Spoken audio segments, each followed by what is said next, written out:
எப்பவுமே இந்த பரிகாரம் பண்றவன், பரிகார பொருள் விற்கிறவன், இதுக்கு குறி சொல்லி அனுப்புறவன், இவங்க எல்லாம் ஒரு தொழில் பார்ட்னர், பிசினஸ் பார்ட்னர். இந்த பிசினஸே பித்தலாட்டம் அப்படிங்கிறோம், அதுல இவங்க ஒரு பார்ட்னர். இவன் ராமேஸ்வரம் போனா ஓகே, அதோட விட்டுடலாம். அல்லது இந்த மாதிரி 4 வெள்ளிக்கிழமை போய் 7 தேங்காய் உடையினா முடிஞ்சது, இல்ல பூசணிக்காய் உடையினா பூசணிக்காயோட முடிஞ்சது.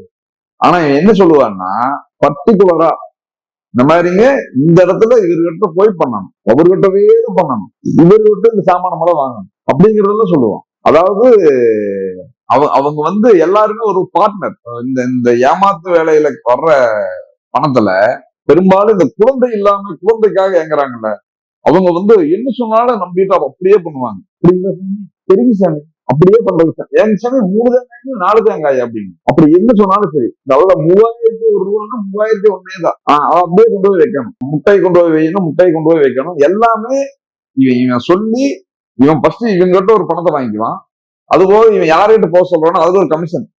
இப்ப எப்படிங்க ஒரு என்ஜினியர் ஏதாவது ஒண்ணு பொருள் வாங்கிட்டு வா, அதை இங்க போய் வாங்க அப்படின்னாருன்னா அவர் எப்படி ஒரு கமிஷன் எடுக்கிறாரோ அதே போல இவங்க ஜோசிகாரன் குறி சொல்றவன் இவங்களுக்குள்ள எல்லாருமே ஒரு பெரிய திருட்டு கூட்டணி தான் இது. இப்ப ஆன்லைன்ல குறி சொல்றான், ஜோசியம் சொல்றான்,